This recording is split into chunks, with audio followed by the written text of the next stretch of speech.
1913 അയർലൻഡിലെ cork തീരം മണൽ കൂനകൾക്കിടയിൽ തിളങ്ങുന്ന ആ വസ്തു കണ്ടപ്പോൾ ആ പെൺകുട്ടി കരുതിയില്ല അവൾ കയ്യിലെടുക്കുന്നത് ചരിത്രത്തിലെ ഏറ്റവും വലിയൊരു ദുരന്തത്തിന്റെ അവശേഷിപ്പാണെന്ന്. അതൊരു കുപ്പിയായിരുന്നു. കുപ്പിയുടെ അടപ്പിനു ചുറ്റും ഒരു ഷൂസിന്റെ ലൈസ് വലിച്ചു മുറുക്കി കെട്ടിയിരുന്നു. ചെളി പുരണ്ട ആ കുപ്പി തുറന്ന് കത്തിലെ വരികൾ വായിച്ച അവളുടെ അച്ഛന്റെ കൈകൾ വിറച്ചു. മുഖം വിളറി. എന്റെ ദൈവമേ, ഇത് ടൈറ്റാനിക്കിൽ നിന്നാണല്ലോ. അതെ, മഹാസമുദ്രത്തിന്റെ ഗർവിനെ പോലും നിഷ്പ്രഭമാക്കിയ ടൈറ്റാനിക്കിന്റെ ആഴങ്ങളിൽ നിന്നും ഒരു സന്ദേശം എത്തിയിരിക്കുന്നു. ഇത് ജെറാമിയ ബർഗ്, 19 വയസ്സ്. വലിയ സ്വപ്നങ്ങളുമായി അമേരിക്കയിലേക്ക് പോകാൻ അവൻ ടൈറ്റാനിക്കിലേക്ക് നടന്നു കയറി.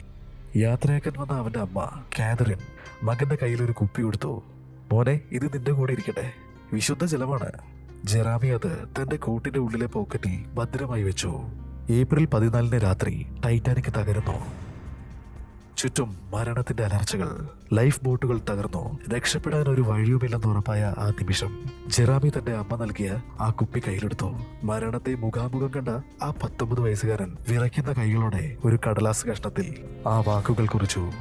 From the Titanic, goodbye all, Burke of Glanmire, Cork. തന്റെ കാലിലെ ഷൂസിന്റെ ലൈസ് അഴിച്ചെടുത്തു. ആ കുപ്പിയുടെ കഴുത്തിൽ മുറുക്കി കെട്ടി. തന്റെ അവസാനത്തെ സ്നേഹവും വേദനയും ആ കുപ്പിയിലാക്കി ആ അഗാധമായ ഇരുട്ടിലേക്ക് അവൻ വലിച്ചെറിഞ്ഞു. മിനിറ്റുകൾക്കുള്ളിൽ ജെറാമിയെ സമുദ്രം ഏറ്റുവാങ്ങി.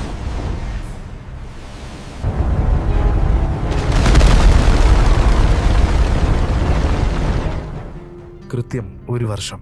മകൻ മരിച്ചുപോയ വാർത്തയറിഞ്ഞ് തകർന്നുപോയ ആ കുടുംബത്തിന് മുന്നിലേക്ക് സമുദ്രം ആ അത്ഭുതം എത്തിച്ചു. ആ കുപ്പി കയ്യിൽ വാങ്ങിയ അമ്മ അലറി കരഞ്ഞുപോയി. ഇതെന്റെ മകൻ ധരിച്ച ഷൂസിലെ ലൈസാണല്ലോ. എന്റെ കുഞ്ഞ് മരിക്കുന്നതിന് മുൻപ് എനിക്ക് വേണ്ടി എഴുതി അയച്ചതാണോ ഇത്? ഇവിടെയാണ് ശാസ്ത്രം പോലും തോറ്റുപോകുന്നത്.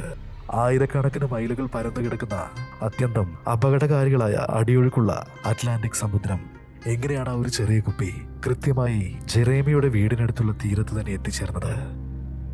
ഇത് വെറുമൊരു യാദൃശ്ചികതയാണോ, അതോ തന്റെ പ്രിയപ്പെട്ടവർക്ക് ഈ അവസാന സന്ദേശം നൽകണമെന്ന ജെറാമിയുടെ ആഗ്രഹത്തിന് മരണത്തേക്കാൾ ശക്തിയുണ്ടായിരുന്നോ?